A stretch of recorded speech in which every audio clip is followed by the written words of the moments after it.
So let's get right into it. We're going to talk about one of the most unbelievable moments in all of history, a moment when an entire nation decided to put its own king on trial, convict him, and then execute him in public. It's a story that truly, and I mean truly, changed everything. Just stop and think about that for a second. What on earth would it take for a country to do that to their own monarch, a person they believed was literally chosen by God? This one question, this one event, it kicked off a revolution in how we think about power. All right, so the man at the center of all this is King Charles I of England. Now, he's ruling back in the 1600s, and he has a very, very clear idea of his place in the world. He wasn't just a king. He was God's man on earth, period. And this right here is the absolute heart of the problem. In his mind, he couldn't be touched. He was above any law, any court, any person. Why? Because to judge him would be to judge God himself. And this wasn't just him being arrogant, this was the core of his entire belief system. But here's the thing. While the king was locked into this way of thinking, England was changing. There was this other power base growing stronger and stronger, Parliament.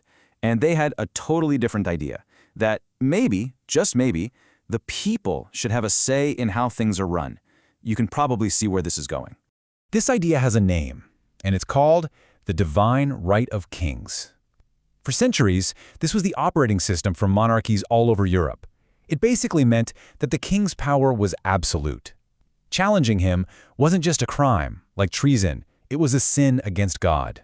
And this chart just lays it out perfectly, doesn't it? On one side, you have the king's world, absolute power, all authority comes from God, no questions asked. And on the other side, Parliament's world, limited power, representation, and, here's the killer, accountability. These two worldviews just could not exist in the same country. Something had to give. So yeah, this wasn't some polite political debate they could just sort out. This clash of ideas was so deep, so fundamental, that it literally ripped the country apart and sparked a brutal civil war. And the war dragged on for years. It was brother against brother, town against town. But slowly, Parliament's forces, their new model army, started to gain the edge. And then in 1648, the unthinkable happened. The king was defeated, he was captured. Now, catching a king is one thing, but what Parliament did next, that was completely off the charts. They decided to put him on trial, and not just for being a bad king, but for treason, for betraying his own country. This was a mind-blowing, revolutionary move. And this, of course, brings us to the climax of the whole story. The trial, the verdict, and the moment that sent a shockwave across the entire world. You have to admire his nerve, in a way. Even on trial for his life, Charles never accepted the court's power. You can just hear the defiance in his words here. He's basically saying, "Who do you people think you are? You have no authority over me." To him, they were the criminals.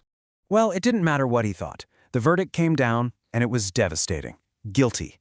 Guilty of being a tyrant and making war on his own people. And for that, there was only one sentence: death. So try to picture the scene. It's a bitterly cold morning in London. A huge, silent crowd has gathered. A black-draped scaffold has been built. They're all there to watch something no one has ever seen before. And I love this detail. It tells you so much about the man. On the day of his own execution, Charles wore 2 shirts so the cold wouldn't make him shiver. He didn't want anyone in the crowd to mistake a shiver for fear. He was going to face his death like a king. He gave one last speech, still insisting he was in the right.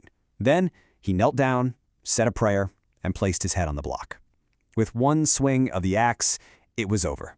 The King of England was dead, executed by his own people.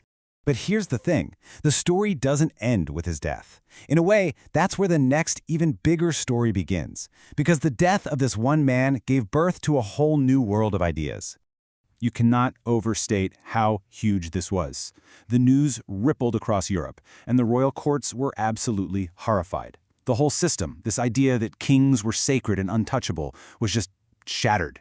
If it could happen in England, where else could it happen? And look at what rose from the ashes of that old world.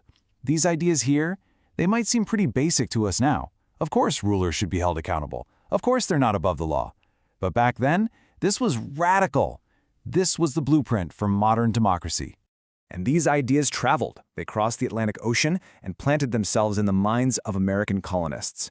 So when they started having their own problems with a king, George III, a century later, well, they were working from a playbook that had been written in blood in England.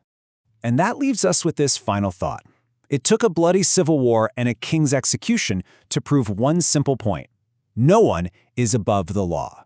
It really makes you stop and think, what does that idea of accountability truly look like in our world today?